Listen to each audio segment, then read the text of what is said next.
Ok, buenas tardes, bienvenidos a las actividades de la tarde del 15º Foro de Matemáticas del Sureste. Vamos a iniciar con las actividades correspondientes. En esta ocasión tengo el placer de presentar a Valdemar Barrera Vargas. Él nos va de la UADY. Él nos va a hablar sobre el problema de localización para la ecuación trinomial armónica. Adelante, Valdemar, te cedo la palabra.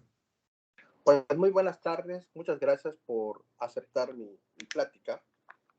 Este trabajo es un trabajo que realizo en conjunto con Gerardo Barrera de la Universidad del Helsinki, con Juan Pablo Navarrete de acá de la Facultad de Matemáticas de la UADY. Entonces, voy a poner en contexto, pues, voy a tratar de ser breve, voy a tener una pequeña introducción al tema. Les voy a hablar de un teoremita que se llama el teorema de Boole. El teorema principal, no voy a ser muy fin en unos detalles, voy a dar las ideas de la prueba y al final unas referencias para mayor entendimiento. Siempre ha sido pues como que de gran interés en matemáticas calcular los ceros de un polinomio. Un polinomio pues es un problema de interés, puede ser desde la mera cosa matemática, el mero desafío, hasta pues tener innumerables aplicaciones, ¿no? Calcular los ceros de los polinomios, pero pues nosotros sabemos que dar una manera explícita de los ceros, es decir, dado tal polinomio, pues un cero es tal cosa, pues es una labor pues imposible, y muchas veces, pues, o la mayoría de las veces para los polinomios de grado alto, pues nos contentamos con dar aproximaciones de los ceros. La teoría de Galois, pues, por ejemplo, dice que para polinomios de grado mayor o igual que 5, pues es prácticamente imposible dar una fórmula cerrada como sucede con las ecuaciones por ejemplo, de segundo grado. Segundo grado se puede dar, eso lo aprendemos en preparatoria, ¿no? Tercer grado, pues igual, ¿no? Se pueden dar las fórmulas de Tartaglia y Cardano. Cuarto grado, las fórmulas de Ferrari, pero a partir de grado 5, pues eso ya no se puede. Entonces, ¿qué es el problema de localización? El problema de localización de raíces es como no pretender encontrar los ceros de manera explícita, pero sí decir en qué región del plano complejo están esos ceros. Todos sabemos que ya por teoremas clásicos de análisis complejo, todos los ceros de un polinomio están acotados, tienen que estar en un disco, o sea, agarro un disco, tomo su centro en el origen, tiene que existir un radio mínimo tal que el disco cerrado contiene todos los ceros. Entonces, eso es como se llama, eso es bien conocido. Ahora, estimar el valor de ese radio es lo que se llama el problema de localización. ¿Qué tan grande puede ser ese radio? Y lo que es más aún, ¿de qué depende? Ese radio debe depender. En principio no pensaría que depende de los coeficientes del polinomio, ¿no? Porque esa sería la idea intuitiva de lo que es el problema de localización, y es un problema que se plantea para un polinomio en general, ¿no? Aquí les voy a platicar qué es un polinomio armónico. Aquí parto mi presentación y diapositiva. Es un polinomio armónico, va a ser un polinomio de variable compleja, como pueden observar acá. Se escribe de esta forma: h de z igual a p de z menos q de z barra, o sea, quiere decir el conjugado del polinomio. Y pues a este tipo de polinomios se les llama polinomios armónicos. En variable compleja serían funciones armónicas, o sea, quiere decir que satisfacen la ecuación de Laplace. Y en esta plática yo me voy a enfocar a tratar de entender pues los ceros de de un tipo muy particular de polinomios armónicos, que son estos de acá. Tengo este de acá. Y bueno, nada más para poner nombre, una ecuación de este estilo, como aquí, como les pongo aquí con la flechita, la forma AZN más BZM más C, es una ecuación trinomial. Acá estoy suponiendo, no lo dice la diapositiva, que n es estrictamente, es entero, de los positivos, y que n es estrictamente mayor que. Bueno, acá lo dice, no. Y los coeficientes son números complejos. Entonces, la familia de ecuaciones trinomiales que me interesa analizar es justamente las que son de esta forma: AZ a la n más B Z barra a la m más C igual a 0.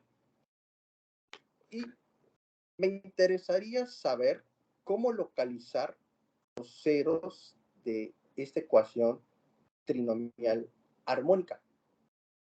Lo que es conocido desde hace mucho es cómo hacerlo para los trinomios con variable compleja, los que son holomorfos.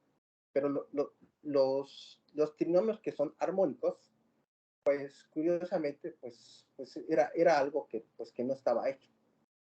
Como que sonaba razonable que a lo mejor se podía hacer. Entonces les voy a platicar pues cómo se puede hacer, cómo se puede dar un estimado de cuántas raíces hay de un polinomio en un disco centrado en el origen con un cierto radio. Cómo van creciendo y cómo van cambiando el conteo de las raíces de estos polinomios. Muy bien, entonces acá tengo una figurita. Esta la agarré de un artículo. Aquí está la referencia. Es un nombre que pues, se llama Brilliant Slide, pero no lo sé pronunciar, se los debo. Pero fíjense, aquí voy a hacerle, sí se ve un poquito más grande, ¿verdad? Me parece que sí. Al menos aquí en sí se ve más grande. se ve. Entonces, ustedes observen, este polinomio, ustedes saben, todo polinomio de grados n, en plano complejo, tiene n raíces. Pero cuando la cosa es armónica, cuando el polinomio es armónico, pues eso deja de ser verdad. O sea, no necesariamente tiene n raíces, puede tener más de n. Fíjense, aquí en este ejemplo, ¿no?, en que el polinomio armónico es z a la 5 más z barra al cubo menos 1, pues ustedes pueden contar que hay 8 raíces. Acá como se ve en la figurita, ¿no? Acá el coeficiente cambia un poquito, es 1.5, ¿no? Y acá tenemos 1, 2, 3, 4, 5, 6, 7 raíces. Ya como que ese teorema fundamental del álgebra, pues como que aquí a lo mejor puede carecer de sentido, ¿no? Y acá tenemos este polinomio que aquí el coeficiente es 3. Y si los contamos, hay 3 adentro. Y por fuera hay 2 por cada cuadrante. Entonces serían 8 más 3, serían 11, ¿no? Entonces uno se pregunta, bueno, ¿cuál debe ser el número máximo de raíces que tiene este polinomio, ¿no? O sea, este tipo, incluso este 5, 3, pues, ¿cuánto se esperaría? ¿Será que exista algo, pues que lo acote? Y la respuesta es que sí, hay una cota, ¿no?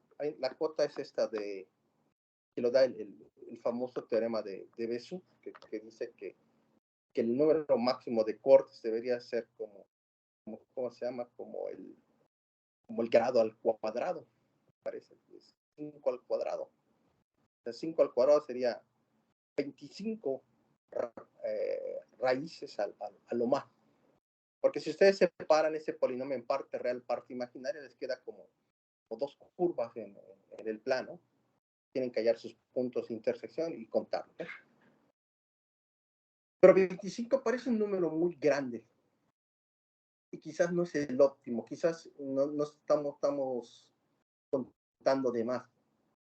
Les puedo decir que el máximo número de raíces que tiene este tipo de polinomios de la forma 5,3 es 5 más 2 veces por 3.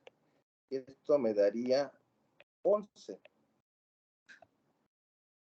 Entonces, este es el número máximo de raíces que puede tener una ecuación trinomial armónica de la forma 5,3. Entonces, para decir, bueno, ¿y cómo sabes eso? Precisamente es el teorema que les voy a platicar. O sea, la cuota clásica es demasiado grande para este tipo de problema, ¿no? Pues aquí vienen unos pequeños lemas que los voy a pasar así rapidito. Si tengo, por ejemplo, pues un triángulo, es algo, esta identidad aquí curiosona, vamos a platicar, que va a servir como mera cosa técnica. Tengo un triangulito acá, aquí sus lados, 1, L sub 2, L sub 3, y aquí tengo, este debería ser W sub 2, este W sub 1, y se cumple esta identidad. Esta identidad se hace, pues, básicamente se hace directo, ¿no?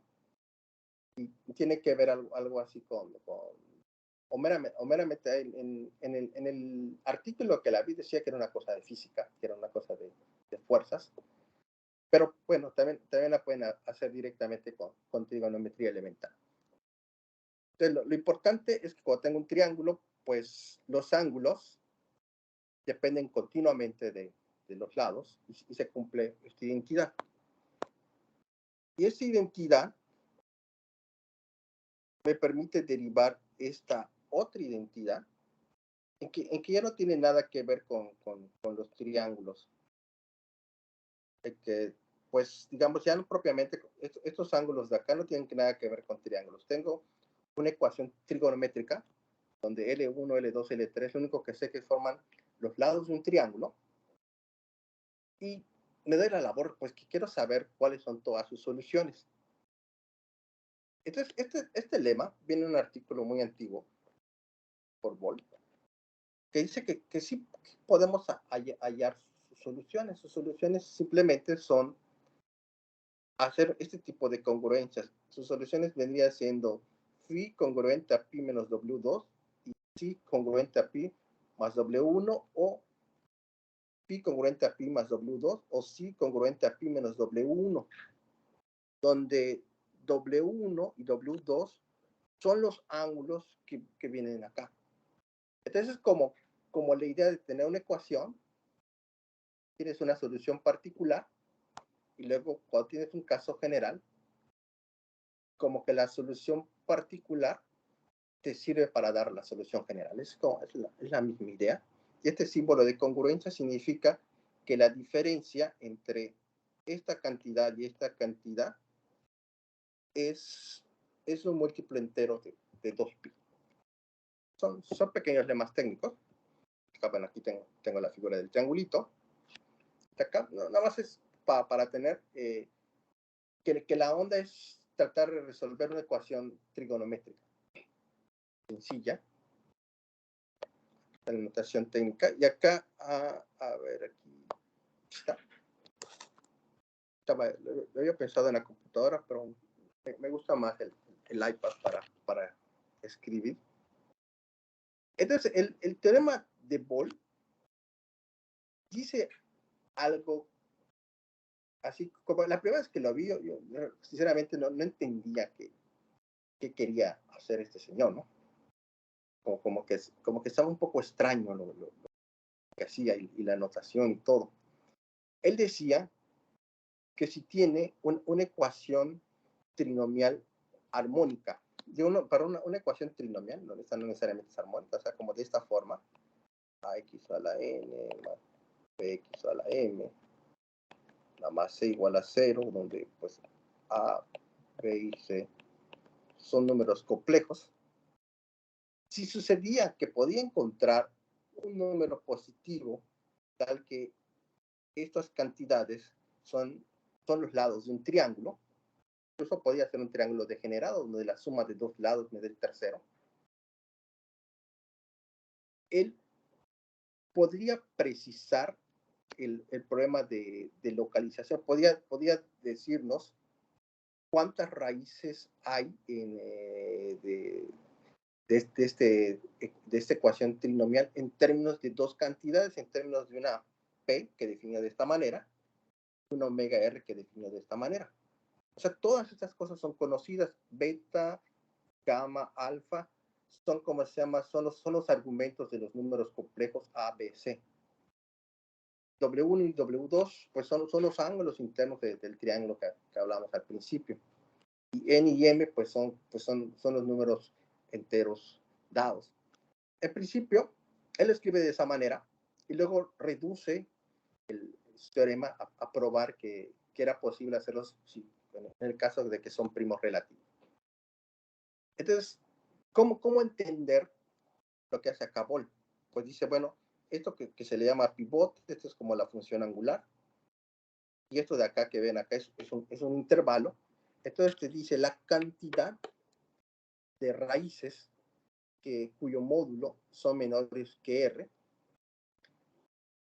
es igual a la cantidad de enteros que están en este intervalo abierto.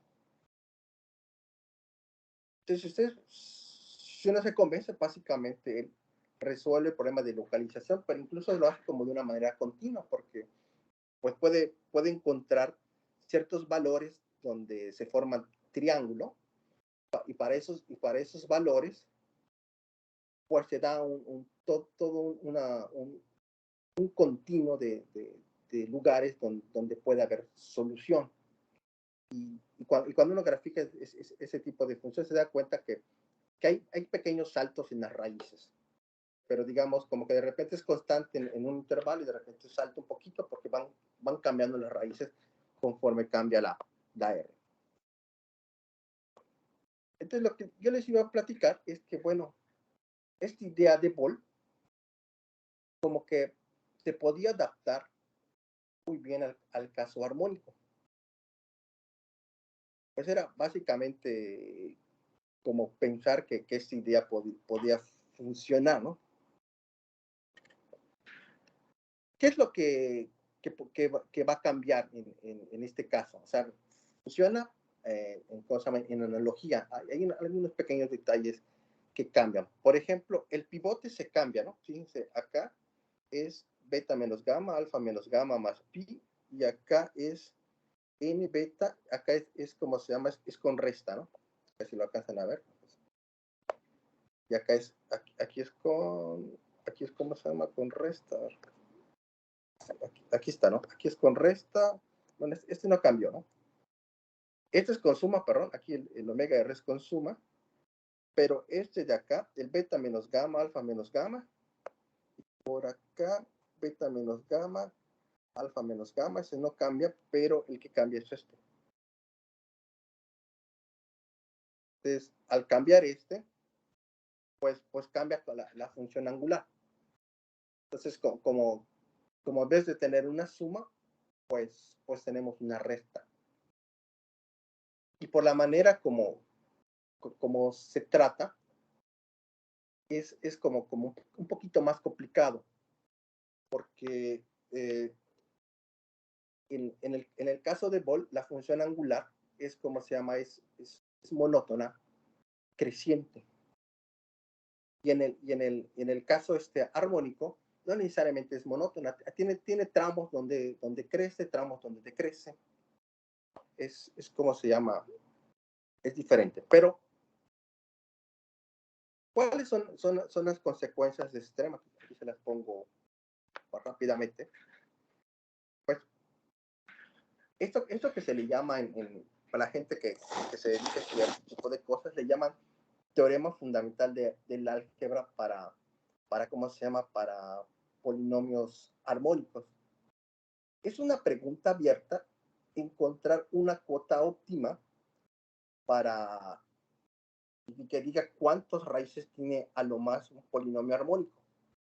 Porque la cota de n cuadrada que da el teorema de Bessus es demasiado grande. Entonces quiere encontrar una que sea óptima, que que sea lo máximo. Entonces, esto sí se puede hacer en el caso de, por ejemplo, de los trinomios armónicos. Por eso yo les decía, yo sé cuántos tiene a lo más n más 2m.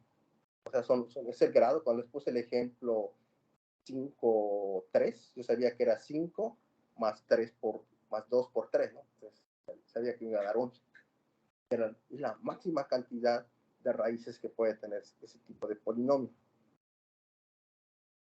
Hay una cosa que se llama la conjetura de Wilmers, que es una cosa así como muy curiosa, como que cada vez que Wilmers pone una cuota para las raíces de polinomios, surge un contraejemplo. Y hay como eso que es una especie como de competencia, como que le dicen le cuentan un ejemplo a este señor Wilmers, pues él propone otra cuota. Y así estuvo mucho tiempo. Ahorita artículos donde dicen que construyeron toda una familia de contraejemplos. Todavía está más complicado y más escabroso el asunto. Pero sin embargo, en el contexto de la conjetura de Wilmers, pues aquí es verdad para los trinomios armónicos. O sea, con Wilmers esto funciona muy bien, ¿no? O sea, como que esta cosa más, este tipo de polinomios como que se ajustaba bien a la intuición que tenía este señor de Wilmers. ¿Cuáles son las ideas de la demostración? Me quedan 5 minutos. Les voy a dar, aquí tengo pues mi pivote, que es este de acá. Se define y se prueban algunas especies de lemas técnicos, ¿no? Como que se puede caracterizar los ceros de una ecuación armónica en términos del pivote y de la función angular, decidiendo si son o no números enteros. O sea, si P estrellita menos W estrellita o P estrellita más W estrellita es entero. Y se tiene una especie como de recíproco, que si estas cantidades son enteros y estas son las longitudes de los lados de un triángulo, entonces tiene que existir una raíz, que es como se llama de la ecuación trinomial, de esta ecuación trinomial armónica, que es pues, de la cual es cero, ¿no? Que tiene un cero de módulo r, ¿no? O sea, como que no sé cuál es el cero con precisión, pero sé que su módulo tiene que cumplir esta propiedad.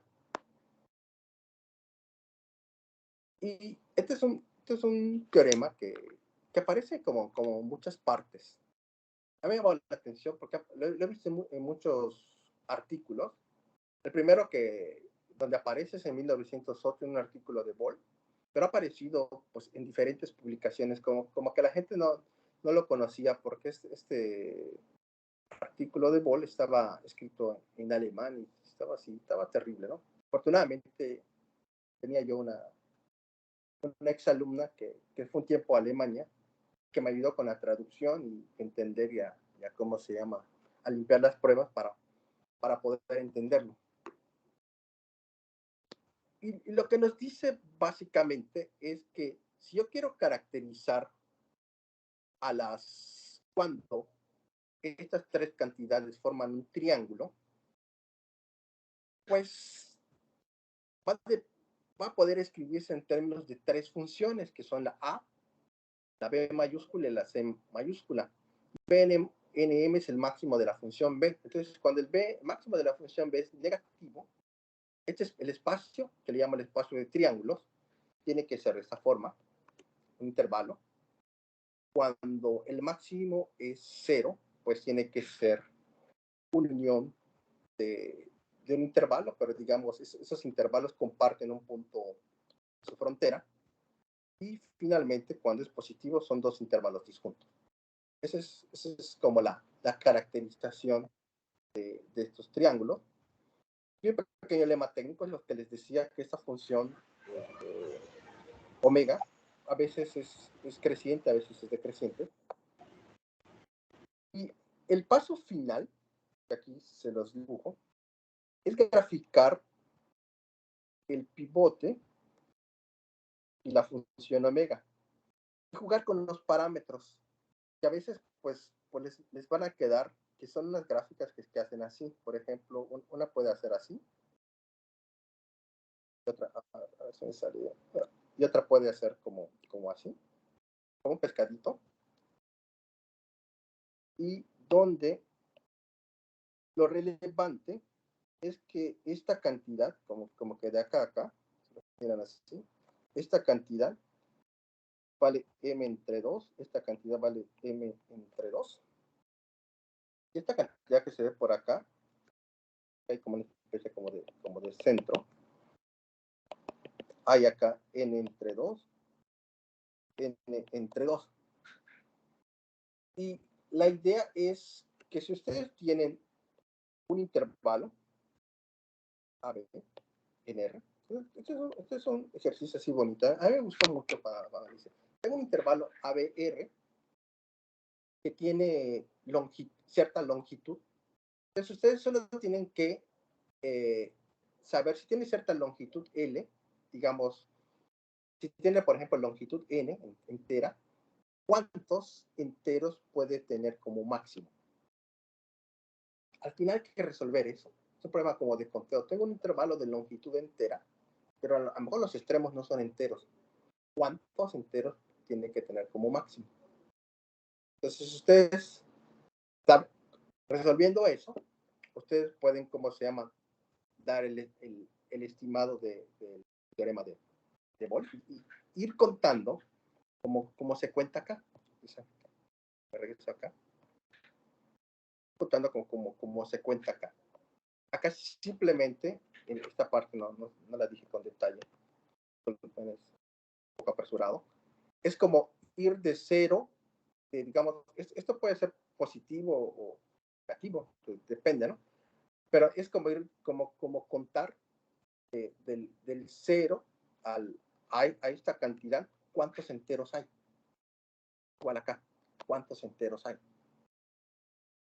Entonces, eso se suma, y es una parte como técnica, así un poco como de combinatoria. ¿Cuántos hay? Caso, si los extremos son enteros, pues ese no se cuenta porque es abierto, ¿no?